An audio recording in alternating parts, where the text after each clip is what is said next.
महाराष्ट्रासह गोंदिया जिल्ह्याला देखील अवकाळी पावसानं मागच्या आठवड्यात झोडपून काढल्याने धान्य पिकांचं मोठं नुकसान झालं असून आमदार सहस्राम कोरोटे यांनी देवरी आमगाव विधानसभा क्षेत्रातील शेतकऱ्यांच्या शेतावर जाऊन धान्य पिकांची पाहणी करीत शेतकऱ्यांना 50,000 रुपये हेक्टरी मदत करावी अशी मागणी विधानसभेत अध्यक्ष महोदयांना केली आहे। सोबतच देवरी तालुक्यात 2021-22 मध्ये मनरेगाच्या माध्यमातून तयार न झालेल्या रस्त्यांचे बिल देखील अधिकाऱ्यांनी ठेकेदारांच्या संगनमताने काढलं, तर नाडेफकच्या माध्यमातून शेतकऱ्यांना कचरा साठवण्यासाठी टाके करून द्यायचे होते। मात्र मोठ्या प्रमाणात टाकीचे बांधकाम न करताना ठेकेदारांनी बिल काढून शासनाची फसवणूक केली असून या प्रकरणाची चौकशी करून दोषी अधिकाऱ्यांवर कार्यवाही करण्याची मागणी सुरू असलेली हिवाळी अधिवेशनात अध्यक्ष महोदयांकडे केली जाते। गोंदियाहून प्रतिनिधी अमरदीप बडके। धन्यवाद। मनरेगा हा ग्रामीण भागातील जनतेच्या शेतकरी शेतमजुराच्या रोजगार निर्मितीचा अध्यक्ष महोदय,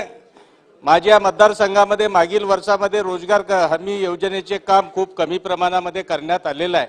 पण अध्यक्ष महोदय, काही ठेकेदारांच्या माध्यमातून माझ्या मतदारसंघामध्ये रस्त्याचे काम न करता, रस्त्याचे नाल्याचे कुठल्याही प्रकारचे काम न करता FTO तयार करून पैशाची मागणी सरकारकडे केलेली आहे। अध्यक्ष महोदय, त्याची कसून चौकशी झाली पाहिजे। तेवढंच नाही तर 2021-22 ला अध्यक्ष महोदय, नाडेप हा ग्रामीण भागातील जनतेसाठी आणि शेतकऱ्यासाठी एक कंपोस्ट खत तयार करण्यासाठी गड्डे तयार करण्यात आले। अध्यक्ष महोदय, गड्डे तयार झालेच नाही, पण काही ठेकेदारांनी बिल काढून घेतलं, त्याच्यावर चौकशी करण्यात आली। अध्यक्ष महोदय, मोठ्या प्रमाणामध्ये पाऊस पडला, अवकाळी पाऊस पडला, गारा पडल्या। आमच्याकडे धान उत्पादक शेतकरी आहे। आमच्याकडे धान उत्पादक शेतकऱ्यांचे पूजने जे रचले होते ते पूजने साहेब वापून गेले। अध्यक्ष महोदय, अनेक शेतकऱ्यांच्या कळपा त्या वापलेल्या आहे, बांध्यांमध्ये पाणी साचलेलं आहे।